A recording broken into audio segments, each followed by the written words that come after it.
ரத்தம் குடிக்கும் காட்டேரிகளாக மாறிவிட்டார்கள். அருவாள் எடுத்து மீசையை ஸ்வைப் பண்றாங்க. யூ சர்டிபிகேட் வேற கேட்கறாங்க, இல்லனா யூபிஐ கொடுன்னு கேட்கறாங்க. தயவு செய்து வாங்கிட்டு வந்துருங்க. ரொம்ப மோசமான சித்தரிப்புகளை சினிமா நம் கண் முன்னால் காட்டிக் கொண்டே இருக்கிறது. இறந்தவங்களை நாம நேர்ல போய் பார்க்கணுமா அல்லது அவங்கள கூட்டிட்டு வந்து நாம பார்க்கணுமா அப்படின்ற கேள்விக்கெல்லாம் ஒரு 6ஆம் கிளாஸ் படிக்கிற பசங்க பதில் சொல்றாங்க. ஏங்க செத்தவங்க வீட்டுக்கு நம்ம தாங்க போகணும், அது எப்படிங்க செத்தவங்களை நம்ம கூட்டிட்டு வந்து பாக்குறது அப்படின்னு சின்ன சின்ன பசங்க எல்லாம் பதில் சொல்றாங்க. ஏன்னா எல்லாம் என்ன நினைச்சுறாங்க, அவங்க புடிச்சிட்டாங்க, குழந்தைங்க மனசெல்லாம் புடிச்சிட்டாங்க அப்படி. அதெல்லாம் ஒண்ணும் பிடிக்கல. நீங்க சரியானதை செஞ்சீங்கன்னா மக்களுக்கு உங்களை பிடிக்கும், தப்பானதை செஞ்சீங்கன்னா மக்களுக்கு உங்களை பிடிக்காது. 6 வயசு பையனுக்கு இந்த ஸ்லோகத்தை எழுதி கொடுத்திருக்காங்க. அந்த பையன்கிட்ட போய் இவர் பேசிட்டு இருக்காரு. நமக்கு சுதந்திரம் வாங்கி கொடுத்தவர் மகாவிஷ்ணு. எது அந்த கேக்கனார் ஸ்கூல்ல வந்து கிளாஸ் எடுத்தாரு அந்த மகாவிஷ்ணு.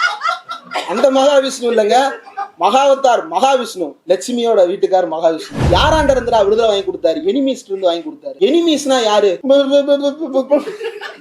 அவன் அழுதுட்டான். கொஞ்சம் வளர்ந்தவனா இருந்தா திமுக இருப்பான், அது வேற. புதுசா பங்களா பண்ணையார்கள் வந்திருக்காங்க, அவங்களும் ஏதாவது கேள்வி கேட்டா திமுக. என்னடா திமுகன்ற? திமுகவுக்கும் சென்சார் போர்டுக்கும் சம்பந்தமே இல்லை, இருந்தாலும் திமுக தான். சரி திமுக எப்படி? இந்த மாதிரி ரொம்ப எல்லாம் கேள்வி கேட்காதீங்க, அண்ணா அவ்வளவுதான் சொன்னாரு எங்களுக்கு அப்படின்னு அவனால சிவன் சொல்றான். சிவனை பத்தி சொன்னா அழுகுறான். நீங்க உடனே அர்ஜுன் சம்பத் மாதிரியான ஆட்களை கற்பனை பண்ணிக்கிறாங்க. இதெல்லாம் 6 வயசு பையன். 6 வயசு பையன் அப்படி இருக்கிறான்னா நம்மளால புரிஞ்சுக்கிட முடியாது. 60 வயசு வரைக்கும் அப்படியே தான் இருக்கிறாங்கன்றதுதான் ரொம்ப அதிசயமா இருக்கு. இதுல இருந்து என்ன தெரியுது? இவா யாருமே வளர்ந்ததா சரித்திரமே இல்ல. மனதளவுல மூளை அளவுல அந்த 6 வயசு பையன் மாதிரி தான் ராமகோபால வரைக்கும் அப்படியே தாங்க இருக்கிறாங்க. மோகன் பகவத் வரைக்கும், மோடிஜி வரைக்கும் அப்படிதான் இருக்கிறாங்க. இயேசு வந்து 3 அதிசயங்களை நிகழ்த்தினதா சொல்லுவாங்க இல்லையா? எனக்கு தெரியல, தோழர் நீங்க சொன்னா கரெக்டா இருக்கு. புத்தகம் எழுதுனீங்கன்றதுனால சொல்றேன். உங்களை மட்டுமா? எங்களையும் தான் சொல்றேன். எல்லாருமே கத்தோலிக்க கைக்கூலிகள் தான், நீங்க கவலைப்படாதீங்க. லேட் ஆச்சுன்னா சீட்டு கொடுத்துருங்க, மறந்துடாதீங்க. நான் பாட்டுக்கு பேசிட்டே இருந்துருவேன். வாத்து வந்து காயின் கலெக்ட் பண்ணினே திருப்பி சீட்டு கொடுத்துட்டாரு.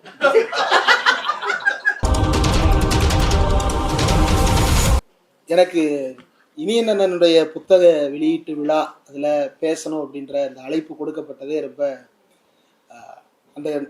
அந்த நாள்ல வந்து ரொம்ப உடல்நிலை முடியாத ஒரு சூழ்நிலையில இருந்தேன். புத்தகத்தை கொடுத்துட்டாரு. அன்னைக்கு உடனே படிக்க முடியல. ஒரு சில நாட்கள் நேரம் இருந்தது, ஒரு 3 நாட்கள் இடையில் நேரம் இருந்தது. அந்த 3 நாட்கள்ல என்னைக்காவது ஒரு நாள் எப்படியாவது உடம்பு சரியாயிரும், படிச்சிருவோம் அப்படின்ற நம்பிக்கையில சரின்னு ஒப்புதல் கொடுத்தேன். அவரு ஒப்புதல் கொடுத்த 1/2 மணி நேரத்துல போஸ்டர் வேற அனுப்பிட்டாரு. ஆனா அந்த போட்டோல இருக்கிறது நான் இல்ல. அது ஏதோ என்னையும் எஸ்பிபியும் குளோனிங் பண்ணி ஒரு புது பிக்சர் ஒன்று போட்டு விட்டாரு. தெரியல, அண்ணன் கௌதம் அண்ணன் ரொம்ப நாளா ஒரு புக்கு கேட்டுக்கிட்டு இருந்தாரு, கொடுக்கலன்ற கடுப்புல வந்து குளோனிங் பண்ணிட்டாருன்னு நினைக்கிறேன். இந்த புத்தகத்தை வெளியிட்ட டிராவிடியன் ஸ்டாக் பதிப்பகத்தாருக்கும் இந்த புத்தகத்தை எழுதிய அண்ணன் இனியன் அவர்களுக்கும் முதல்ல அனைவரின் சார்பாக வாழ்த்துக்களை நாம் தெரிவித்துக் கொள்ள வேண்டும். தோழர் நிவேதா அவர்கள் சொன்னது போலவே குழந்தைகளுக்கு எழுதப்படுவது என்பது ஒரு வகை, குழந்தைகளை பற்றி எழுதப்படுவது என்பது ஒரு வகை. இந்த புத்தகம் குழந்தைகளை பற்றி நாம் புரிந்து கொள்வதற்காக, ஒரு அடல்ட் ஒரு சைல்டை பத்தி புரிஞ்சுக்கிறதுக்காக, அல்லது கண்டிப்பாக எதையெல்லாம் புரிந்து கொள்ள வேண்டும் என்பதை வலியுறுத்துவதற்காக எழுதப்பட்ட ஒரு புத்தகம். இந்த புத்தகத்துல ஒரு முக்கியமான சாப்டர், அதை படிக்கும்போது எனக்கு என்னுடைய 8ஆம் வகுப்பு நினைவுக்கு வந்தது. 8ஆம் வகுப்புனா ரொம்ப முன்னாடிலாம் கிடையாது, இப்பதான் 2006 to 2012 ஆமா, அவர் 9ஆம் வகுப்பு படிச்சேன்னு 1999 போட்டிருக்கிறாருங்க. அப்ப எனக்கு 2 வயசு ஒரு இடத்துல மென்ஷன் பண்ணிருக்கிறாரு. அதை வச்சு நீங்க வயசை கணக்கு பண்ணிக்கலாம். சின்ன வயசுல ஸ்கூல்ல வந்து நிறைய காம்படிஷன்ஸ் நடக்கும். ஆனா அந்த நான் 8ஆம் வகுப்பு படிக்கும் போது அந்த காலகட்டத்துல காம்படிஷன்ஸை தாண்டி ஒரு ட்ரெண்ட் ஒன்று உருவாயிட்டு இருந்தது. என்னன்னா எல்லாவற்றை பற்றியுமான விழிப்புணர்வு பேச்சு போட்டிகள், விழிப்புணர்வு கட்டுரை போட்டிகள், விழிப்புணர்வு கவிதை போட்டிகள் அப்படின்றதெல்லாம் 2006-11 காலகட்டத்துல ரொம்ப அதிகமாக முயற்சி செய்யப்பட்டது. சாலை பாதுகாப்பு வாரம் அப்படின்னு ஒன்று கொண்டாடப்படும். அந்த வாரம் முழுக்க எல்லா பள்ளி கல்லூரிகள்லையும் அது குறித்தான நிகழ்ச்சிகள் நடத்தப்படும். யாராவது ஒருத்தர் வந்து அது குறித்து கிளாஸ் எடுப்பாங்க. அதற்கு பிறகு பேச்சு போட்டி, கட்டுரை போட்டி, கவிதை போட்டி, ஓவிய போட்டின்னு வழக்கம் போல நடைபெறும்.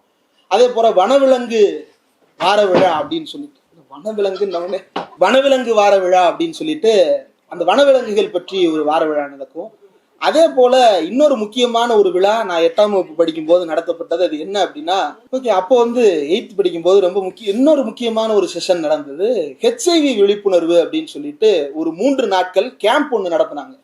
அந்த 3 நாட்களுமே என்ன பண்ணணும் அப்படின்னா, 6th இருந்து 8th வரைக்கும் படிக்கிற ஸ்டூடெண்ட்ஸ்ல ஒருத்தர், 9th 10th படிக்கிற ஸ்டூடெண்ட்ஸ்ல ஒருத்தர், 11th 12th படிக்கிற ஸ்டூடெண்ட்ல ஒருத்தர்னு சொல்லிட்டு 3 பேர் ஒவ்வொரு ஸ்கூலுக்கும் செலக்ட் பண்ணி, அந்த 3 பேருக்கும் ஒரு டீச்சர் ஒருத்தவங்க கோஆர்டினேட் பண்ணி அந்த நிகழ்ச்சிக்கு கூட்டிட்டு போவாங்க.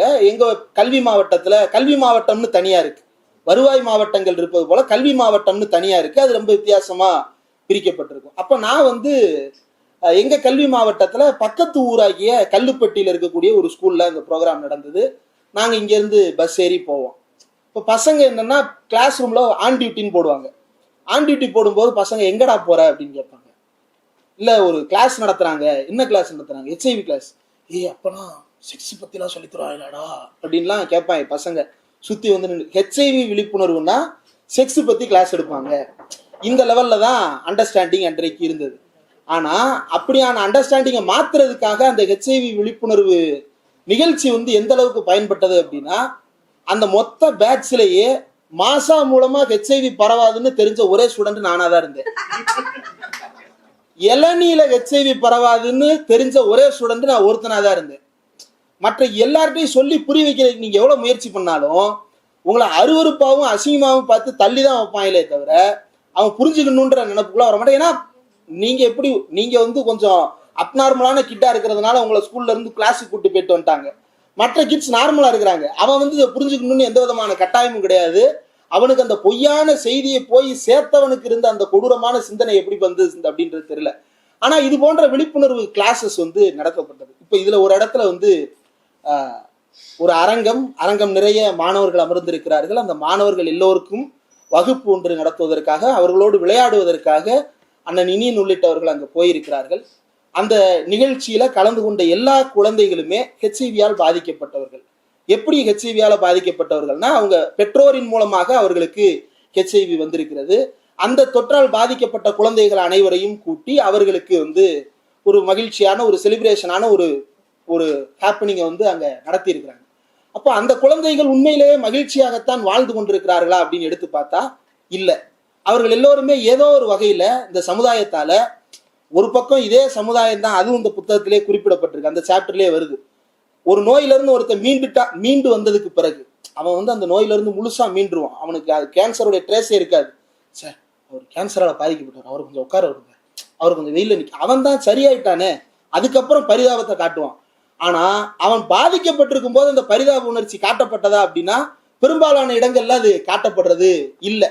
இன்னைக்கு சமூக வலைதளம் வந்த பிறகு கொஞ்சம் ரீல்ஸுக்காக அங்கங்க சில இடங்கள்ல இந்த எமோஷன்ஸ் எல்லாம் ஹியூமன் ஸ்டோரிஸாக காட்டப்படுகிறதே தவிர நிஜ வாழ்க்கையில அது அப்படிதான் எல்லா இடத்துலயும் இருக்கானா, விழிப்புணர்வு இல்லாத இடங்கள்ல நோய்வாய்ப்பட்டவர்கள் ஒதுக்கப்படுபவர்களாகவே இருக்கிறார்கள். அப்ப குழந்தைகளே அது எந்த அளவுக்கு பாதிப்பதாக இருக்கிறது, குழந்தைகளுக்கு மத்தியில அது எந்த அளவுக்கு வந்து பேசுபொருளாக இருக்கிறது. அப்படியே கட் பண்ணோம்னா, இது நோயினால் பாதிக்கப்பட்ட குழந்தைகள் சக குழந்தைகளின் புரிதலின்மையின் காரணமாக, ஆசிரியர்களுடைய புரிதலின்மையின் காரணமாக, சமுதாயத்தினுடைய புரிதலின்மையின் காரணமாக அவர்கள் மீது நடத்தப்படுகின்ற ஒரு ஒடுக்குதல். அதே போல சிறையில் இருக்கக்கூடிய பெற்றோர். இப்போ பெற்றோர் யார், இதுவரைக்கும் யோசிச்சே பார்த்ததில்லை. சிறைக்கு போறவங்க தெரியும். சிறைக்கு போறவனை வந்து 2 தரப்பு இருக்கு. அவனை விடாதீங்க, அவனை கொல்லுங்க, வெட்டுங்க, குத்துங்க, கட் பண்ணுங்க அப்படின்னு சொல்றதுதான் ஒரு பக்கம். இன்னொரு பக்கம் உரிய தண்டனையை நீதி விசாரணைப்படி கொடுக்கட்டும், ஆனா நீதி கூட கொலை செய்வதாக இருக்கக்கூடாது. கொலை யார் செய்தாலும் கொலை தான், அது நீதியாக இருக்க முடியாது. இந்த 2 பார்வை இருக்கும்.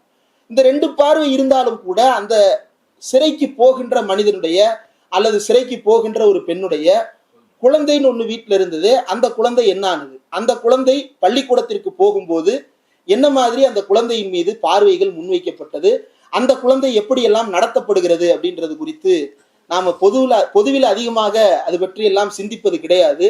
ஆனா சிறையில் இருப்பவர்களுடைய குழந்தைகள் எந்த அளவிற்கு ஒடுக்குமுறைக்கு ஆளாக்கப்படுகிறார்கள், அப்பாவின் தவறோ அல்லது அம்மாவின் தவறோ, தவறு வந்து ஒண்ணு இன்டென்ஷனலா வேணும்னே செஞ்சதா இருக்கலாம், அல்லது வந்து சூழ்நிலையின் காரணமாக ஒரு அந்த குற்றத்தில் ஈடுபட்டவராக இருக்கலாம்.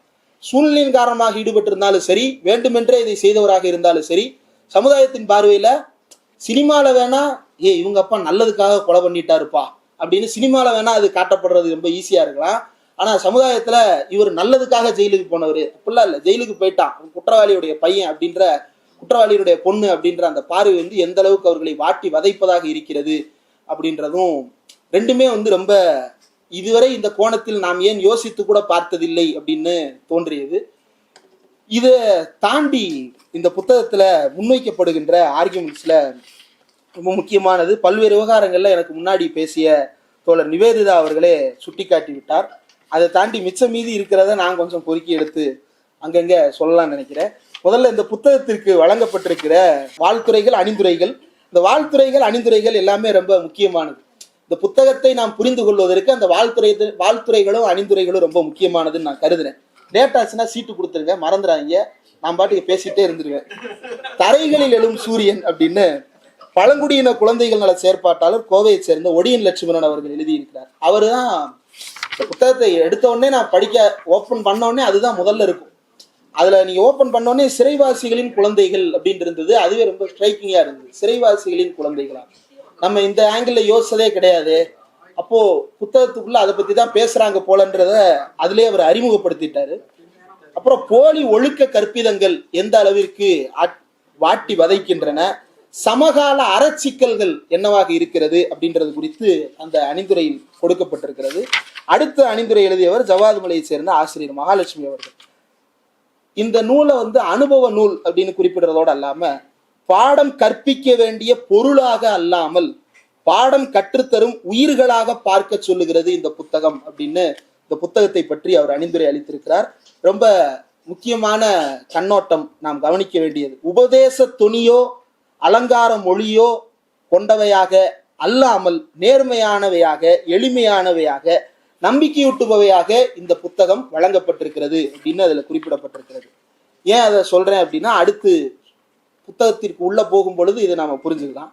அதே போல அதற்கு அடுத்ததாக ரொம்ப முக்கியமான ஒரு அணிந்துரை, கொஞ்சம் நீண்ட அணிந்துரை, ஆனாலும் கண்டிப்பாக எல்லோரும் வாசிக்க வேண்டிய ஒரு அணிந்துரை, வளவன் பெரியார்தாசன் அவர்கள் எழுதிய நாம் குழந்தைகளுக்காக உருவாக்கிய உலகம் நியாயமானதாக இருக்கிறதா அப்படின்றது வந்து ரொம்ப கவனிக்க வேண்டியது. ஏன்னா அதுல வந்து United Nations convention on the rights of the child அப்படின்னு சொல்லிட்டு பலரும் மறந்து போன அல்லது இந்த உலகத்தில் பல இடங்களில் வந்து அனைவரும் பேச வேண்டும் என்று உருவாக்கப்பட்டு பலராலும் பேசாமலே தவிர்க்கப்படுகின்ற முக்கியமான கன்வென்ஷன்ஸ்ல ரைட்ஸ் ஆஃப் தி சைல்டு தொடர்பா அந்த UNCRCன்ற கன்வென்ஷன் 1989 கொண்டு வந்தது ரொம்ப முக்கியமானது. அதுல 4 உரிமைகளை வலியுறுத்துறாங்க குழந்தைகளுக்கு. 1, வாழ்வதற்கான உரிமை, வளர்ச்சிக்கான உரிமை, பாதுகாப்பிற்கான உரிமை, அடுத்தது பங்கேற்பிற்கான உரிமை. இந்த 4 உரிமைகளும் குழந்தைகளுக்கு ரொம்ப முக்கியமானது. நிறைய இருக்கு, அவர் சுருக்கமாக அதை முன்வைக்கிறார். அப்ப இந்த 4 அடிப்படை உரிமைகள் குழந்தைகளுக்கு சரியாக கொடுக்கப்பட்டிருக்கிறதா? வாழ்வதற்கான உரிமை, வளர்ச்சிக்கான உரிமை, பாதுகாப்பிற்கான உரிமை, பங்கேற்பிற்கான உரிமை. இந்த 4 உரிமைகளை 1989 United Nations convention for rights of the child சொல்லிதான் நமக்கு தெரிய வந்ததா அப்படின்னா அதை அந்த அணிந்துரையை மறுத்து அடுத்த பேரால என்ன சொல்றாங்க அப்படின்னா, article 21A of Indian constitution, article 24, article 45 6 முதல் 14 வயதுடைய அத்தனை குழந்தைகளுக்கும் கட்டாய இலவச கல்வி வழங்குவது இந்தியாவில் உரிமையாக வழங்கப்பட்டிருக்கு. இது எப்ப 1949-50 நாம கான்ஸ்டிடியூஷன் எழுதிட்டோம். 49-50 இந்தியா கொண்டிருந்த ஒரு பார்வையை யுனைடெட் நேஷன்ஸ் 1989 கொண்டிருக்கிறது அப்படின்னு நாம புரிஞ்சுக்கலாம். அல்லது 1950 அண்ணல் அம்பேத்கர் முன்வைத்ததை யுனைடெட் நேஷன்ஸ் போன்ற அமைப்புகள் புரிந்து கொள்வதற்கு அதற்கு பிறகு 40 ஆண்டுகள் தேவைப்பட்டிருக்கிறது. அப்புறம் ஆர்டிகிள் 24 14 வயதுக்கு உட்பட்ட குழந்தைகளை வேலைக்கு அமர்த்த தடை, ஆர்டிகிள் 45 6 வயதுக்கு உட்பட்ட குழந்தைகளின் இளவயது பராமரிப்பு மற்றும் அவர்களுக்கான கல்வி, இதெல்லாம் உறுதி செய்யப்பட்டிருக்கிறது. ஆனால் அது பற்றி நடைமுறையில் நாம் என்ன பார்வைகளை வைத்திருக்கிறோம்? குழந்தைகளை எதிர்கால குடிமக்களாக மட்டுமே பார்க்கும் சமூகம் சரியானதாக இருக்க முடியாது அப்படின்னு அந்த அணிந்துரையில கொடுக்கப்பட்டிருக்கிறது. ஏன் இதையெல்லாம் சுட்டிக்காட்ட வேண்டி இருக்கிறது என்றால், இந்த அடிப்படைகளிலிருந்து நாம் இனியனவர்கள் முன்வைக்கின்ற பார்வைகளை பார்க்கும் பொழுது இன்னும் ஆழமாக நாம் புரிந்து கொள்ள முடியும் என்ற காரணத்தால் நான் இந்த அணிந்துரைகளில் இருக்கக்கூடிய இந்த முக்கியமான சில பகுதிகளை மட்டும் வாசிக்கிறேன். இந்த புத்தகத்துல ஜென்சி அப்படின்ற தலைமுறை, ஜென்சி ஜென் ஆல்பா தலைமுறை குறித்து ஒரு பகுப்பாய்வு அப்படின்னு குறிப்பிடப்பட்டிருக்கிறது. அதுல அவரு ஓபன் பண்ணும் போதே சொல்றது ரொம்ப முக்கியமானது. கொண்டாட்ட மனநிலை மற்றும் வைப்ஸ் என சொல்லப்படும் அதீத கொண்டாட்டங்கள் மட்டுமே அவர்களை ஆளுகின்றன அப்படின்ற ஒரு பார்வையை அவர் பிரசன்ட் பண்றார். அதீதமான கொண்டாட்டங்கள், வைப் என்று சொல்லப்படுகின்ற அதீதமான கொண்டாட்டங்கள் இளம் தலைமுறையினரிடம் ஒரு பெரும் தாக்கத்தை ஏற்படுத்துவதாக இருக்கிறது. தனிமனித ஒழுக்கம், அறம் சார்ந்த விழுமியங்கள் தொடங்கி சமூக ஒழுக்கம் மற்றும் சமூக அறம் வரையிலான பலவற்றையும் பகுப்பாய்வு செய்ய வேண்டியுள்ளது. இதற்கு இடையில தனிமனித ஒழுக்கமா இருக்கட்டும், சமூக அறமாக இருக்கட்டும், அறம் சார்ந்த விழுமியங்களா இருக்கட்டும், அவர் ரொம்ப நேர்த்தியா இந்த புத்தகம் முழுக்க அறம் சார்ந்த அப்படின்னு தான் முன்வைத்திருக்கிறாரு. தர்மம் சார்ந்த அந்த இதுக்குள்ள போகல. அதுதான் தர்மத்துக்கும் அறத்துக்கும் இடையில இருக்கக்கூடிய வேறுபாடு. ரெண்டுக்கு நிறைய வித்தியாசம் இருக்கு. அந்த தர்மம் என்ன சொல்லுகிறது, அந்த தர்மத்துக்கு எதிராக நாம் நிறுத்த வேண்டிய அறம் என்ன அப்படின்றதான் இனியனவர்கள் இந்த புத்தகம் முழுக்க பல்வேறு பகுதிகளில் வலியுறுத்தி இருக்கிறார். நாம் ஒழுக்கம் என்று ஒன்றை கற்பிக்கிறோம். அந்த ஒழுக்கம் எப்படிப்பட்டதா இருக்கு? அமைதியாருன்னு சொல்றோம், வாயை மூடிட்டுன்னு சொல்றோம், வாயில விரல வைன்னு சொல்றோம், ஓடாத ஆடாதன்னு சொல்றோம், பெரியவங்க பேசும்போது எதிர்த்து கேள்வி கேட்காதன்னு சொல்றோம். இதையெல்லாம் சொல்றோமே, ஊருக்குள்ள ஒருத்தன் ஒன்னை விட மோசமானவன்னு சொல்லி தரக்கூடாது.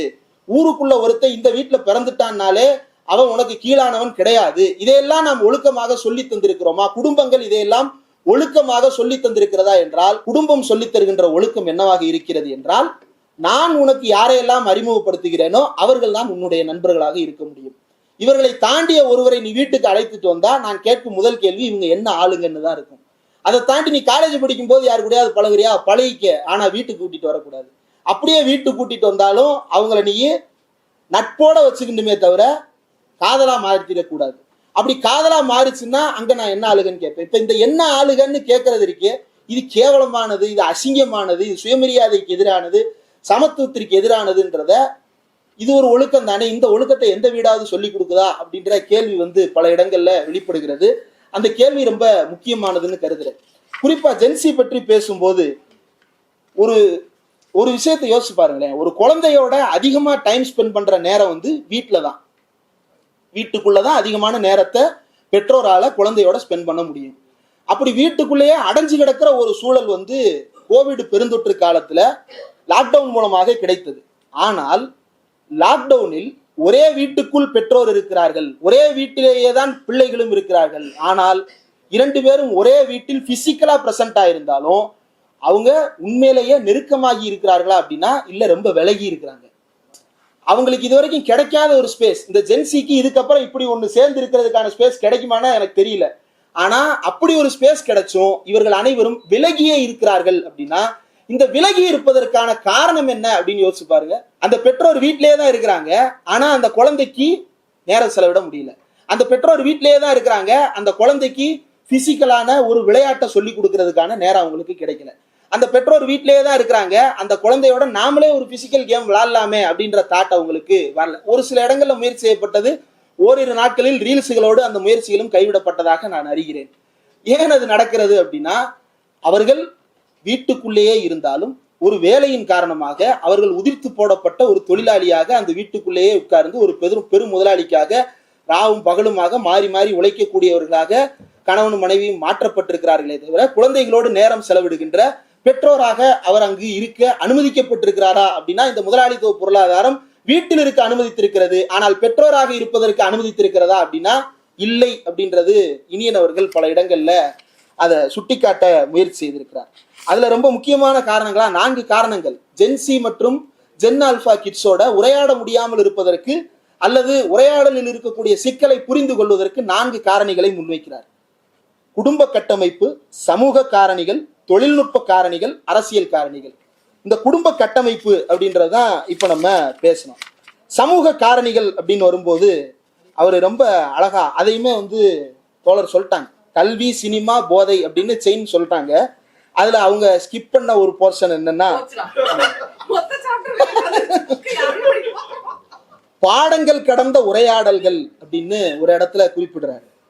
பாடங்கள் கடந்த உரையாடல்கள் பள்ளிகளில் இருந்து நீக்கம் பெற்று பல வருடங்கள் ஆகிவிட்டன அப்படின்னு ஒண்ணு குறிப்பிட்டிருக்கிறாரு. அது என்ன பாடங்கள் கடந்த உரையாடல்கள்? எனக்கு நல்லா ஞாபகம் இருக்கு. எங்க தமிழாசிரியர் ஸ்கூல்ல அதையுமே புத்தகத்துல ஒரு இடத்துல வருது. ஸ்கூல்ல டீச்சர்ஸ் ஜின்னு சொல்றதுக்கு பழக்கப்படுத்தப்படுறாங்க பிள்ளைகள் அப்படின்னு சொல்லிட்டு ஒரு இடத்துல குறிப்பிடுறாரு. நாம ஸ்கூல் படிக்கும்போது 2 வார்த்தை தான், எல்லாரையும் சார் மேடம்னு கூப்பிடுவோம். தமிழ் வாத்தியாருன்னா ஐயா, தமிழ் மேடம்னா அம்மா, ஹிந்தி டீச்சர் யாரா இருந்தாலும் அவங்க ஜி, ஹிந்தி டீச்சரை மட்டும்தான் ஜீம்பான். கரெக்டா பிரிச்சு கொடுத்துருக்காங்க. இவங்க ஜி இவங்க அம்மா, இவங்க ஜி இவங்க அப்பா அப்படின்னு சொல்லிட்டு பிரிச்சிருக்கிறாங்க. ஜி ஸ்கூலை விட்டு வெளியே வந்தாருன்னா அவரும் நமக்கு அம்மா அப்பா தான், அவர் ஜியா இருக்கும்போது ஜியாவே இருக்கிறார் அப்படின்னு புரிதலுக்காக அப்படி பிரிச்சு வச்சிருப்போம். இப்ப இன்றைக்கு அது என்னவா மாறி இருக்கு அப்படின்னா, தமிழ்ல துணைப்பாடம்னு ஒரு அருமையான போர்ஷன் இருக்கு, ரொம்ப முக்கியமான போர்ஷனும் கூட. நான் இப்போ பழைய சிலபஸ்ல படிக்கும்போது 10th வரைக்கும், நான் 10th ஃபர்ஸ்ட் பேட்ச், நான் 10th படிக்கும்போது தான் முதல்ல சமச்சீர் கல்வி இன்ட்ரடியூஸ் ஆகுது. பச்சை கலர் ஸ்டிக்கர் ஒட்டி பல இடங்கள் ஒட்டி மறைக்கப்பட்டு, அதற்கு பிறகு அந்த புத்தகம் குவார்டர்லி எக்ஸாமுக்கு தான் அந்த புக்கே எங்க கையில கிடைச்சது. அதுக்கப்புறம் எக்ஸாமுக்கு படிச்சு போனது. அப்போ என்ன நடந்தது அப்படின்னா, இந்த சமச்சீர் கல்விக்கு முன்னாடியும் சரி பின்னாடியும் சரி இந்த துணைப்பாடங்கள் ரொம்ப முக்கியமானது. இந்த துணைப்பாடங்கள்ல வந்து புதுமைப்பித்தனோட கதை ஒன்று இருக்கும். ஒரு சாதாரண துணி துவைக்கும் தொழிலாளியை பற்றிய ஒரு கதை ஒன்று இருக்கும். ஒரு நோயினால் பாதிக்கப்பட்ட குடும்பத்தினுடைய கதை ஒன்று எழுதப்பட்டிருக்கும். ஒரு வீடு கடுமையான வறுமையில இருக்கும், அந்த வீட்டுல 10 சின்ன நாய்க்குட்டிகளை வச்சு அந்த அம்மா வளர்த்துக்கிட்டு இருப்பாங்க. இதை பத்தின கதை ஒன்று இருக்கும். இப்ப இந்த கதையை ஸ்டூடெண்ட்டுக்கு சொல்லித்தரணும். இந்த கதையை ஸ்டூடெண்ட்டுக்கு சொல்லித்தர்றதுக்கு அந்த கதையை அந்த ஆசிரியர் முதல்ல புரிந்து கொள்ளத்தக்கவரா இருக்கணும். அந்த டீச்சருக்கு முதல்ல அந்த கதை புரியணும். பால்வண்ணம் பிள்ளைன்னு ஒரு கதை இருக்குதுன்னா, பால்வண்ணம் பிள்ளை ஏன் இப்படி இருக்கிறாரு, பால்வண்ணம் பிள்ளை வீடு ஏன் இப்படி இருக்குது, பால்வண்ணம் பிள்ளை வீட்டை ஏன் இந்த பாடுபடுத்துறாரு, தஸ்தாவேஜி கட்டுன்னு அதுல ஆரம்பிப்பாங்க ஒரு வார்த்தை. ஓப்பனிங்க பேராலே தஸ்தாவேஜி. தஸ்தாவேஜ்னா வேஸ்டியா இல்ல பஞ்சகச்சமா, அதெல்லாம் கிடையாது, அது ஃபைல்ஸ். அந்த காலத்து மொழிநடையில அது அப்படி எழுதப்பட்டிருக்கு, அன்றைக்கு அந்த மொழிநடை. அப்ப இதை புரிஞ்சுக்கிட்டு பேசுறதுக்கான ஆசிரியர்கள் தேவை. அப்ப ஆசிரியர்களுக்கே அந்த பயிற்சி இன்றைக்கு குறைவாக போனதற்கு காரணம் என்ன அப்படின்னா, அன்றைக்கு இருந்த அந்த சமுதாய சூழல், பால்வண்ணம் பிள்ளை கதை எழுதப்பட்ட போது இருந்த சமூக சூழல், இன்றைக்கு நாம் பால்வண்ணம் பிள்ளை கதையை படிக்கும் போது அதே சமூக சூழலாக இருக்கிறதா அப்படின்னா நிறைய மாறி இருக்கிறது. இந்த அரசுகள் நிறைய மாற்றங்களை இந்த சமுதாயத்தில் நிகழ்த்தி இருக்கிறது. அப்படி நிகழ்த்திய காரணத்தால் பால்வண்ணம் பிள்ளைகளை புரிந்து கொள்ள முடியாத ஒரு தலைமுறை வந்து விட்டதுன்றதை தாண்டி, முந்தைய தலைமுறை இப்படி இருந்தது அப்படின்றதே புரிஞ்சுக்கிடாத ஒரு தலைமுறை இன்றைக்கு ஆசிரியர்களாக ஒரு சிலர் வந்திருக்கிறார்கள். இப்ப அவர்களுக்குமே இது பற்றிய புரிதல் வந்து நிறைய தேவைப்படுகிறது. பாடங்கள் கடந்த உரையாடல் நிகழ்வதற்கு சமுதாயத்தை பற்றி அவர்கள் நிறைய அனுபவித்தவர்களாக இருக்கின்றனர். இப்ப எங்க தமிழ் வாத்தியார் வந்து கிளாஸ் ரூம்ல பாடத்தை 1/2 மணி நேரம் நடத்திட்டு 10 நிமிஷம் சும்மா ஏதாவது ஒரு கதையை எங்களோட பேசிக்கிட்டே இருப்பார். அப்படி ஒரு தமிழாசிரியர் எனக்கு கிடைச்சதான் இன்னைக்கு நான் இந்த இடத்துல நிக்கிறேன். ஏதோ ஒரு இடத்துல அவர் எனக்கு சமூக நீதி பற்றி ஒரு சின்ன பொறியை அவர் கிளப்பி விட்டுருப்பார். ஏதோ ஒரு இடத்துல தமிழர் அடையாளத்தை பற்றிய ஒரு சின்ன பொறியை அவர் கிளப்பி விட்டுருப்பாரு. அது வந்து யாரோ ஒருத்தனை எங்கேயோ ஒரு இடத்துக்கு கொண்டு போய் நிப்பாட்டிடும். அப்படிதான் இங்க இருக்க பல பேரும் இங்க வந்து சேர்ந்திருப்போம். இப்படியான ஒரு கூட்டத்துக்கு வந்து உட்கார்றதுக்கான ஒரு அறிமுகம் நமக்கு கிடைச்சிருக்கு. இப்போ எங்க தமிழாத்தியார் எனக்கு சொல்லும்போது ஜெயபாலகிருஷ்ணன் பேர், அவர் என்ன சொல்லுவாருன்னா, அவங்க வீட்டுல அவங்க அப்பா அம்மா சின்ன வயசுல இறந்துடுறாங்க, அப்பா 2வது திருமணம் பண்றாரு, சித்தியோட பசங்க அவரும் வாழ்றாரு. அப்போ குடும்ப சுமை வந்து அந்த மூத்த மகனாகி அவர் மீது வைக்கப்படுது. அவர் கஷ்டப்பட்டு படிக்கிறாரு. அவர் ஊருக்குள்ள சின்ன சின்னதா நாடகங்கள் சின்ன சின்ன வேலைகள்லாம் பார்த்துக்கிட்டே காலேஜ் முடிக்கிறார், ஸ்கூல் முடிக்கிறாரு, காலேஜ் முடிக்கிறாரு, எல்லா காலேஜ்லாம் கரஸ்லேயே முடிக்கிறாரு, வீட்டிலே உட்காந்து தானா படிக்கிறாரு. படிக்கிற காலகட்டத்திலேயே அவர் வந்து வீட்டில் டியூஷன் எடுக்கிறாரு. டியூஷன் எடுக்கும்போது அந்த டியூஷனுக்கு அவரோட வயசான ஒருத்தர் வந்து படிக்க வர்றாரு. அப்படி படிக்க வந்தவர் இன்னைக்கு எங்க தமிழ் வாத்தியார்கிட்ட படிச்சு இன்னைக்கு அவரு ஹெட்மாஸ்டர் ஆகி ரிட்டையர் ஆயிட்டாரு இன்னொரு இடத்துல. அவர் யாருன்னா, கள்ளச்சாராயம் காய்ச்சினாருன்னு கைது செய்யப்பட்டு சிறையில் அடைக்கப்பட்ட ஒருத்தர். கள்ளச்சாராயம் காய்ச்சி சிறையில் அடைக்கப்பட்ட ஒருத்தர் எதுக்கு நான் தமிழ் வாத்தியார்ட்ட வந்து டியூஷன் வர்றாருன்னா, அப்போ கலைஞர் பீரியட்ல என்ன நடந்திருக்குது அப்படின்னா, ஒரு முக்கியமான ஒரு நிகழ்வு. நிறைய இடங்கள்ல வந்து இந்த சாராயம் பரவலாக இருக்கும்போது, போதை பரவலாக இருக்கும்போது, ஏன் இதெல்லாம் பரவலா இருக்குன்னா வேலை வாய்ப்பு இல்லாம இருக்கு. அப்ப இவங்களை வேலை வாய்ப்புக்கு உட்படுத்தணும், கல்விக்கு உட்படுத்தணும் அப்படின்ற பார்வையோட செயல்படும் போது இவர் வந்து வேற வழி இல்லாம இப்படி போனவர்னு சொல்லிட்டு அதுக்கப்புறம் கருணையின் அடிப்படையில் ரிலீஸ் ஆகி எங்க தமிழாத்தியார்ட்ட வந்து பாடம் படிச்சு அவர் வந்து எங்க தமிழையா இன்னைக்கும் தமிழையாவா தான் இருக்கிறாரு, பிஜி அசிஸ்டண்டா இருக்கிறாரு, 11th 12th எடுக்கிறாரு. அவர் வந்து ஹெட்மாஸ்டர் ஆகி ரிட்டையர், அந்த அளவுக்கு அவர் வளர்ந்து போயிட்டார். ஏன் அதை சொல்றேன்னா, இந்த பேக்ரவுண்ட்ல இருந்து ஒரு தமிழாத்தியார் எனக்கு வந்து பாடம் நடத்துறாரு. இந்த பேக்ரவுண்ட்ல இருந்த தமிழத்தியாரு சமுதாயத்தினுடைய எல்லா அசைவுகளையும், களத்துல நிகழ்ந்த அசைவுகளையும் பார்த்து பழக்கப்பட்ட ஒருத்தர் எனக்கு வந்து பாடம் நடத்துறாரு. ஆனா இன்னைக்கு வர்ற ஆசிரியர்கள் இந்த சூழல்ல இருந்து இருக்கிறாங்களா அப்படின்னா இல்ல. இதை காதால் கேட்டு வளர்ந்த ஒரு தலைமுறை தான் இன்றைக்கு ஆசிரியர்களாக மாறி இருக்கிறார்கள். அப்போ அது கடத்தப்படும் போது அதுல லேப்சஸ் வர்றத புரிஞ்சுக்கிட முடியுது. ஆனா அந்த கேப்பை வந்து பிரிட்ஜ் பண்றதுக்கு தோழர் இனியன் போன்றவர்கள் சமுதாயத்தில் தொடர்ந்து இயங்க வேண்டும். அப்போதான் அந்த கேப் இல்லாம இருக்க முடியும். அத அவருடைய அந்த 14 நாட்கள் அனுபவத்தை பற்றி கடைசி பகுதியில் விரிவாக எழுதி இருக்கிறார். அந்த 14 நாட்கள்ல ஒவ்வொரு நாளும் வந்து ஒவ்வொரு அதிசயம் நடக்கிறது. இப்ப இயேசு வந்து 3 அதிசயங்களை நிகழ்த்தினதா சொல்லுவாங்க இல்லையா? எனக்கு தெரியல, தோழர் நீங்க சொன்னா கரெக்டா இருக்கு. புத்தகம் எழுதுனீங்கன்றதுனால சொல்றேன். உங்களை மட்டுமா? எங்களையும் தான் சொல்றேன். எல்லாரும் தான், நாம எல்லாருமே அதுதானே. எல்லாருமே கத்தோலிக்க கைக்கூலிகள் தான், நீங்க கவலைப்படாதீங்க.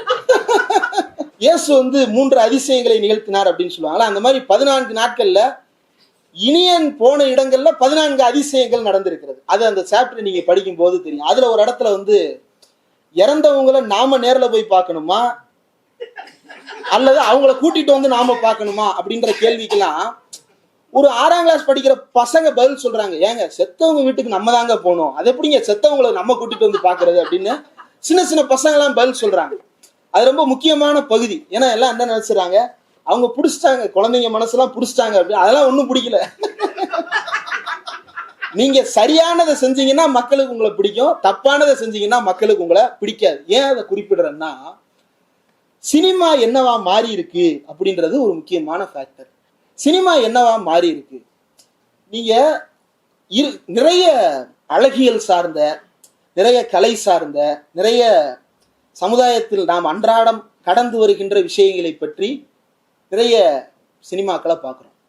சிலர் சினிமா எடுக்கிறாங்க எப்படின்னா, இப்போ வசனபாலன் சார் இருக்கிறார். அவர் வந்து எனக்கு ரொம்ப ஆச்சரியமா இருக்கிறது என்ன அப்படின்னா, இயக்குனர் வசந்தபாலன் அவர்களா இருக்கட்டும், இப்போ இயக்குனர் தமிழ் அவர்களா இருக்கட்டும், தானாக்காரன் எடுத்தார் இல்லையா, இப்போ சிறை திரைக்கதை வசனம் எழுதியிருந்தார், அவரா இருக்கட்டும், அப்புறம் நம்ம எல்லாருக்கும் தெரிஞ்ச பாரஞ்சித் அவர்கள், மாரி செல்வராஜ் அவர்கள், வெற்றிமாறன் போன்றவர்கள், வெகு சிலர் வந்து எப்படி இருக்கிறாங்கன்னா, அப்புறம் சுரேஷ் ராஜகுமாரி அந்த சிறைப்படத்துடைய இயக்குனர். எனக்கு இவங்களெல்லாம் பார்க்கும்போது ரொம்ப ஆச்சரியமா இருக்கிறது என்னன்னா, இன் ஜெனரல் சினிமாவில் இருக்கக்கூடிய நடிகர்கள், இயக்குனர்கள், அப்புறம் பிரபல எழுத்தாளர்கள் பல பேர் வந்து சமுதாயத்திலிருந்து ரொம்ப விலகியவர்களா இருக்கிறாங்க. அன்றாட நாட்டு நடப்பு என்ன நடக்குதுன்னே தெரியாதவங்களா இருக்கிறாங்க. உண்மைதான் இல்லையா சார்? சார் சொல்ல முடியாது, நான் சொல்றேன். ரொம்ப விலகி இருக்கிறாங்க. அப்படி விலகி இருக்கிறவங்களாலதான் ஒரு திரைப்படத்தோட நம்மளால ஏன் கனெக்ட் பண்ணிக்க முடியல. ஒரு திரைப்படத்தை பாக்குறோம், 1 மணி நேரம் ஆகுது, 2 மணி நேரம் ஆகுது, படம் முடிஞ்சு இல்லையோ, இதை நான் எதுக்கு பார்த்தேன், இவ்வளவு நேரம் எதுவுமே என் கூட கனெக்ட் ஆகலையே அப்படின்ற ஒரு இது இருக்குது இல்லையா? நம்ம சமுதாயத்துல பார்க்காததெல்லாம் அல்லது அவ மட்டுமே பார்த்துட்டு இருந்ததெல்லாம் சினிமால வரும்போது நம்மளோட கனெக்ட் ஆகாது. அவ மட்டுமே பார்த்துட்டு இருந்ததை நம்மளாண்ட வந்து காட்டும் போது நம்மளுக்கு எப்படி கனெக்ட் ஆகும்? அதனால கனெக்ட் ஆக மாட்டேங்குது. ஆனா வசனபாலன் போன்றவர்கள் தொடர்ந்து சமுதாயத்தோடு தொடர்ந்து இயங்குறாங்க. தினசரி நடக்கிற அரசியல் உரையாடல்களை கவனிக்கிறவங்களா இருக்கிறாங்க. அது ரொம்ப அவசியம்னு நினைக்கிறேன். அதனாலதான் ஓரளவுக்கு நம்மோடு ஒத்து இயங்கக்கூடிய திரைப்படங்களை வெப் சீரிஸ்ல அவங்களால கொடுத்து நம்மளை என்கேஜ் பண்ண முடியுது. சிலர் என்னவா இருக்கிறாங்க அப்படின்னா, ரத்தம் குடிக்கும் காட்டேரிகளாக மாறிவிட்டார்கள். அருவாள் எடுத்து மீசையை ஸ்வைப் பண்றாங்க. ரொம்ப அதிர்ச்சியா இருக்கு சார். சாரி சார், வருது சார் புத்தகத்துல. கத்திய அருவாளை எடுத்து என்ன செய்யலாம்? ஏங்க வீட்டுல கத்தி எதுக்கு பயன்படுத்துவோம்? கடா வெட்டுறதுக்கு பயன்படுத்துவோம். கண்டம் துண்டமா மனுஷனை வெட்டுறதுக்கு பயன்படுத்தக்கூடாது, கண்டம் துண்டமா கறி வெட்டுறதுக்கு பயன்படுத்தணும். ரொம்ப போச்சுன்னா தேங்காயில சில்லு எடுத்து சாப்பிடலாம். இதை தவிர வேற எதுக்கு கத்தியை பயன்படுத்தணும்? ஆனா அந்த கத்திய, ரத்தம் தோய்ந்த கத்தியை நாக்கால் நக்கி கொண்டு திபுன்னு நடந்து வர்றாங்க. யூ சர்டிபிகேட் வேற கேட்கறாங்க, இல்லைன்னா யூபிஐ கொடுன்னு கேட்கறாங்க. தயவு செய்து ஏன் வாங்கிட்டு வந்துருங்க. அது வந்து வல்காரிட்டின்றது இல்ல, ரொம்ப அபத்தமான, ரொம்ப மோசமான சித்தரிப்புகளை சினிமா நம் கண் முன்னால் காட்டிக்கொண்டே இருக்கிறது. அதனுடைய ரிஃப்ளெக்ஷன் நீங்க கேம்ஸ் ஒன்றும் இல்லை, இன்னைக்கு ஃபேஸ்புக்கோ யூடியூபோ இன்ஸ்டாவோ எல்லாத்துலேயுமே கேம் விளம்பரங்கள் நிறைய வருது. அதுல என்ன நடக்குதுன்னா, ஏங்க நானா சின்ன வயசா இருக்கும்போது வாத்து தாங்க ஹீரோ. வாத்து வந்து காயின் கலெக்ட் பண்ணினே திம்பு சீட்டு கொடுத்துட்டாரு. வாத்து வந்து அப்படி வாத்து ஹீரோன்னு வேற மாதிரி புரிஞ்சுக்கிறாங்க. தயவு செய்து அப்படி புரிஞ்சுட்டாங்க. நான் அப்படி சொல்லல. நாங்க எங்களுடைய கேம்ஸ்ல வாத்து ஹீரோவா இருந்ததுன்னு நான் அந்த வாத்து கதாபாத்திரத்தை சொல்றேன். நீங்க வேற வாத்துகளோட பொருத்திடாதீங்க. இப்போ வாத்து வந்து ஜம்ப் பண்ணி காயின் கலெக்ஷன் பண்ணிட்டே போகும். சூப்பர் மரியோன்னு ஒருத்தர் இருப்பாரு. அந்த கேரக்டரே தெளிவா தெரியாது, புள்ளி புள்ளியா தான் தெரியும். அது ஜம்ப் பண்ணி மேல ஏதாவது இடிக்க வந்துச்சுன்னா கீழே குனிஞ்சு போகணும், கீழே ஏதாவது தடை இருந்துச்சுன்னா தாவி போகணும் இல்லையா? பெரியார் அதானே சொல்றாரு, தடைகள் இருந்தா தாண்டி போகணும். தாண்டறதுக்கு எது தேவை? பெரியாருடைய கைத்தடி தேவை. இப்ப இப்படி நம்மளால புரிஞ்சுக்கிட்ட முடிஞ்சு பல விஷயங்கள். இன்னைக்கு எப்படி இருக்குன்னா, ஒருத்தன் வந்து ஒரு சட்டகத்துக்குள்ள மாட்டிக்கிறான். மாட்டிக்கிட்டவனுக்கு மேல வந்து ஒரு மிருகம் இருக்கு, மாட்டிக்கிட்டவனுக்கு கீழே வந்து 4 கத்தியை குத்தி வச்சிருக்கிறான். நீங்க இப்படி ஜம்ப் பண்ணி போய் எதையாவது ஒண்ணு ஓபன் பண்ணிட்டீங்கன்னு வைங்களேன், ஒண்ணு கத்தியில விழுந்து குத்தி ரத்தம் கக்கி சாவான், இல்லைன்னா மேல இருக்கிற மிருகம் அவனை கபால்னு கவ்வி திங்கும். கேம்ஸ் இப்படி வடிவமைக்கப்பட்டது.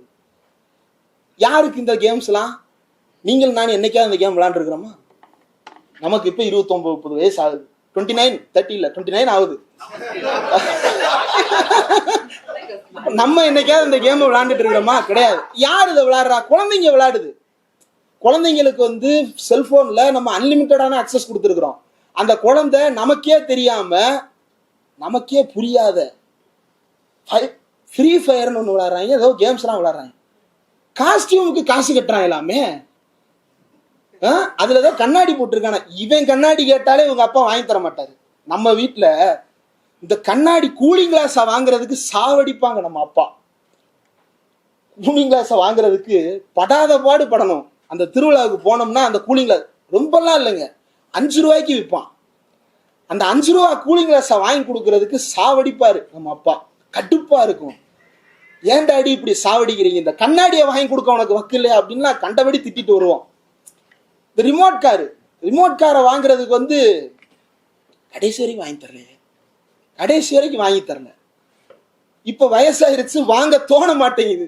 அந்த காரை ஓட்டி பார்க்கணும்னு தோணுச்சு, ஓட்டி பார்க்க முடியல. இப்ப வாங்கணும்னு தோண மாட்டேங்குது. அப்படி ஆயிருச்சு. இப்ப என்னன்னா, இந்த சின்ன எக்ஸ்பெரிமெண்ட்ஸ் இருக்குது இல்ல, கண்ணாடி வாங்க போற இடத்துல கண்ணாடி உனக்கு கேட்ட நேரத்துல எல்லாம் வாங்கி கொடுக்க முடியாது. நீ கார் ஏற்ற இடத்துல எல்லாம் நீ கேட்கும் போதெல்லாம் வாங்கி கொடுக்க முடியாது. இப்படின்னு தடுத்து நிப்பாட்டுறது இருக்குல்ல. அப்ப கடுப்பா இருந்தாலும் இப்ப யோசிச்சு பார்த்தா நம்மள ஒரு நல்ல பிராக்டிஸுக்கு உட்படுத்தி இருக்கிறாங்க. அந்த கார் வாங்கி கொடுக்க முடியாதபடிக்கெல்லாம் வீட்டுல ஆள் இல்லை. ஓரளவுக்கு சராசரியான குடும்பத்துல எல்லாராலையுமே அந்த ரிமோட் காரை வாங்கி கொடுத்துட முடியும், அந்த கண்ணாடி கூலிங் கிளாஸ் வாங்கி கொடுத்துட முடியும். ஆனா கொடுக்க முடியாதுன்னு நிப்பாட்டுறது இருக்குல்ல, அது வந்து நம்ம மேல நிகழ்த்துற ஒரு எக்ஸ்பெரிமெண்ட். அது எதுக்காக அப்படின்னா, நம்மளே பின்னாடி புரிஞ்சுக்கிறதுக்கு தேவைப்படுற ஒரு எக்ஸ்பெரிமெண்டா மாறுது. பின்னாடி எனக்கு பைக் வாங்கி கொடுக்குறியா இல்ல மொட்டை மாடியில இருந்து குதிக்கவான்னு நான் சொல்லாத இடத்துக்கு நான் வந்திருக்கேன்னா, சின்ன வயசுல எனக்கு மறுக்கப்பட்ட ரிமோட் கார் என் உயிரை காப்பாற்றி இருக்கிறது. எனக்கு மறுக்கப்பட்ட லேசர் லைட் என்னுடைய உரிமையை காப்பாற்றி இருக்கிறது. அப்போ ஒன்றை புரிந்து கொள்வதற்கு வீட்டுல இந்த சின்ன பயிற்சிகள் ரொம்ப முக்கியம். இது எல்லாவற்றையும் தாண்டி கடைசியா ஒரு உதாரணம் நான் சொல்லல, அவர் சொல்லி இருக்கிறார் தான். நான் எதையுமே நானா இட்டு கட்டி பேச மாட்டேன். எழுத்தாளர் எழுதுனதை மட்டும்தான் நான் பேசுறேன். அவர் ஒண்ணு சொல்லியிருக்கிறாரு. அதாவது ஒரு கதை, ரொம்ப அழகான கதை. இந்த கதை என்னன்னா, ஒரு இல்ல இன்டர்பிரேஷன்ஸ் டிஃபர்ஸ். எனக்கு அந்த கதை வந்து அப்படிதான் தோணுது. உங்களுக்கு வேற மாதிரி தோணுச்சுன்னா அதுக்கு நான் பொறுப்பு இல்லை. ஒரு அவ்வளவுதான். ஆனா பசுமாடும் தென்னை மரமும் இருந்துச்சா இல்லையா, அதுதான் இல்லாத பசுமாட்டை நான் கட்டல, அவர் கொடுத்த பசுமாட்டை நான் கட்டுறேன். மேலே குறிப்பிட்ட ஒரு இது வருது, ஏதோ கீதா உபதேசம் வருது. மையா வேசியா மனோயே மாம் நித்யா யுக்தா உபாசத்தே ஸ்ரத்தாய பிரயோபீட்டா தேமே யுக்கத்தம தத்தப்பா. அவர் அப்படிதான், அவர் தமிழ்ல எழுதியிருந்தா நான் தமிழ்ல படிச்சிருப்பேன். அவரு ரோமன் ஸ்கிரிப்ட்ல சமஸ்கிருதத்தை எழுதியிருக்கிறாரு. அப்ப இப்படித்தான் படிக்க முடியும். நானே வாசிக்கல, அவர் எழுதுனதுனால வாசிக்கிறேன். அது வந்து என்னன்னா, ஒரு ஸ்கூல் டீச்சர் தன் ஒரு பிள்ளையோட டைரியில் எழுதி விட்ட வெர்ஸ். பகவத்கீதா வெர்ஸு. அதுல கடைசியா எப்படி முடிக்கிறாங்கன்னா, இந்த ஸ்லோகம் நமக்கு தூய்மையான இங்கிலீஷ் எழுதியிருக்கு, தூய்மையான இதயத்தை பெறுவதற்கு உதவும், நன்றி, ஜெய் ஸ்ரீகிருஷ்ணா அப்படின்னு முடிகிறாங்க. அப்போ அது என்ன ஸ்கூல் அப்படின்றத அவர் சொல்லணும்னு அவசியம் இல்லை, நீங்களே புரிச்சுக்கலாம். டிஸ்கால் டிஎம்டி கம்பிகள் மாதிரி அது ஒரு ஏதோ ஒரு ஸ்கூலாக இருக்கலாம். அந்த ஸ்கூலில் வந்து 6 வயசு பையனுக்கு இந்த ஸ்லோகத்தை எழுதி கொடுத்துருக்காங்க. அந்த பையன்கிட்ட போய் இவர் பேசிட்டு இருக்கிறாரு. அவர் நேரா மாட்டிக்கிட்டார். போனவர் அந்த பையன்கிட்ட பேசிட்டு இருக்கும்போது அந்த பையன் பாட்டுக்கு அதை படிச்சுட்டு இருந்தவன், நமக்கு சுதந்திரம் வாங்கி கொடுத்தவர் மகாவிஷ்ணு. எது அந்த கேக்கனார் ஸ்கூல்ல வந்து கிளாஸ் எடுத்தாரு அந்த மகாவிஷ்ணு, அந்த மகாவிஷ்ணு இல்லைங்க, மகாவதார் மகாவிஷ்ணு. அந்த பாம்பு படுக்கையில படுத்திருப்பாரு இல்லையா மகாவிஷ்ணு, லட்சுமியோட வீட்டுக்கார் மகாவிஷ்ணு. ஏங்க சிரிக்கிறீங்க? ஒரு யூனிவர்சல் ட்ரூத்துக்கு இப்படி சிரிக்கிறாங்களே, என்ன சமூகம்? அந்த பையன்கிட்ட என்னப்பா அப்படின்னு பேசும்போது, மகாவிஷ்ணு தான் நமக்கு வாங்கி கொடுத்தாரு சுதந்திரம். சரி சரி, ஒன்றும் புரியலையே, மகாவிஷ்ணு சுதந்திரம் வாங்கி கொடுத்தாருன்னா எது, அது புக்கில் எதுவும் படிச்சியா? இல்லை. சரி, உனக்கு தெரிஞ்ச ஃப்ரீடம் ஃபைட்டர்ஸ் யாராவது சொல்லு. திருப்பூர் குமரன். அவன் பாருங்க, இவரு அவன் டிராப்ல சிக்கிறானா, அவன் இவர் டிராப்ல சிக்கிறானான்னு தெரியல. திருப்பூர் குமரன் இருக்கான் அந்த பையன். கரெக்டா சொல்லிட்ட, திருப்பூர் குமரன். அவர் பேர் என்ன? குமரன். திருப்பூர் அவர் ஊரு. அவர் என்ன செஞ்சாரு? கொடி காத்தார். கொடி காத்த திருப்பூர் குமரன். பேர்ல எல்லாமே வந்துருது. விஷ்ணுன்றியே அவரு ஆறு, எந்த ஊருக்காரரு, எங்க பிறந்தாரு, என்ன சுதந்திரத்துக்காக போராடினாரு அப்படின்னு இவர் வாட்டுக்கு ராமர்னு ஒருத்தர் இருந்ததாகவோ அப்படின்ற டோன்ல இவர் கேட்டாரு போல. கேட்ட உடனே அந்த பையனுக்கு வந்து என்ன ஆச்சுன்னு தெரியல, புசு புசு புசு புசுன்னு அழுக ஆரம்பிச்சிட்டான். என்னடா அழுகிற? உன்கிட்ட நான் என்னடா கேள்வி கேட்டேன்? மகாவிஷ்ணு சுதந்திரத்துக்காக போராடினாருன்னு சொன்னியே, விடுதலை வாங்கி கொடுத்தாரு. நீ யாராண்ட இருந்துடா விடுதலை வாங்கி கொடுத்தாரு? எனிமீஸ்ல இருந்து வாங்கி கொடுத்தாரு. எனிமீஸ்னா யாரு? அவன் அழுதுட்டான். எனிமீஸ்னா யாருன்னு கேட்டவனே அழுதுட்டான். தெரியல, கொஞ்சம் வளர்ந்தவனா இருந்தா திமுக இருப்பான், அது வேற. ஏன் அந்த கதையை சொல்றேன்னா, அவங்க அம்மா அதுக்கப்புறம் வந்து, அது ஒண்ணும் இல்லைங்க, நீங்க வந்து அவன்கிட்ட ஏதாவது கேள்வி கேட்டீங்களா? ஆமா கேள்வி கேட்டேன்.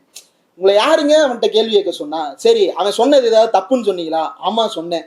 உங்களை யாருங்க அவன் சொன்னதெல்லாம் தப்புன்னு சொல்ல சொன்னது? அவன் எல்லாத்துக்கும் டென்ஷன் ஆயிடுவாங்க. இப்ப பாருங்க அழுதுகிட்டு இருக்கான். அடுத்த தடவை நீங்க வந்தீங்கன்னா அவங்கள்ட்ட பேசக்கூட மாட்டான்.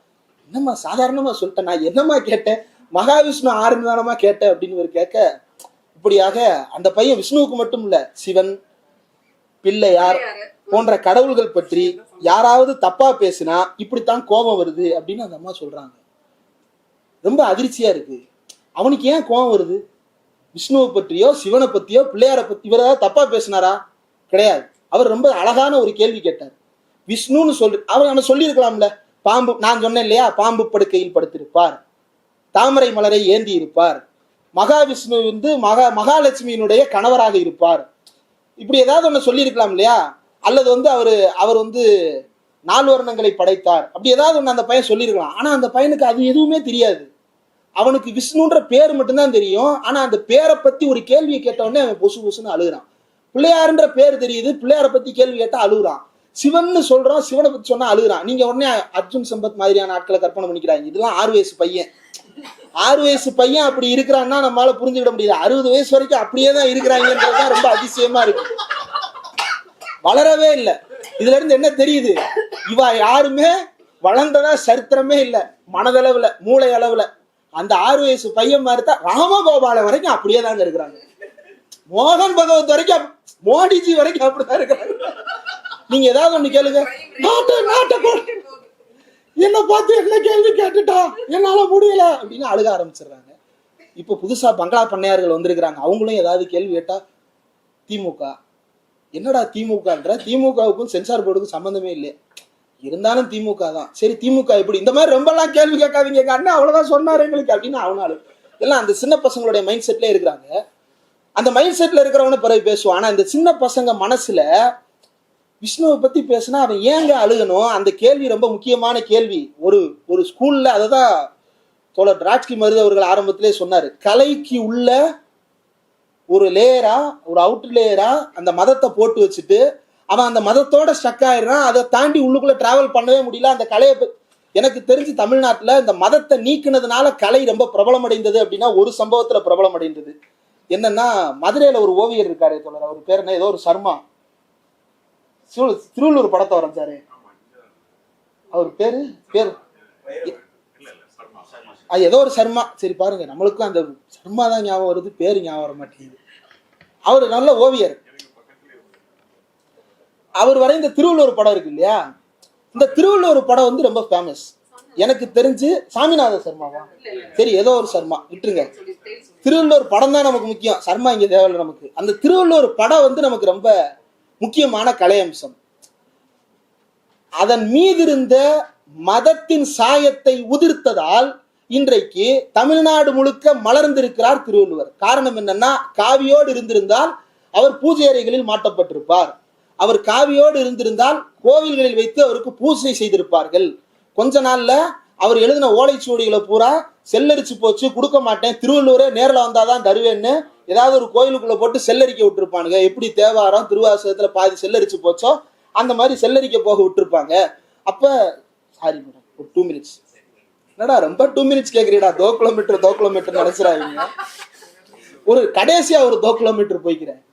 அப்போ கலைஞர் அண்ணாவுடைய ஆட்சி காலத்துல அது வரையப்படும் பொழுது திருவள்ளுவர் ரொம்ப நியூட்ரலாக வரையப்பட்டார். அவர் எந்த மத சாயத்தோடையும் வரையப்படல. அவர் வெள்ளை உடையோடு வரையப்பட்டார். ஏன் வெள்ளை உடையோடு வரையப்பட்டார்?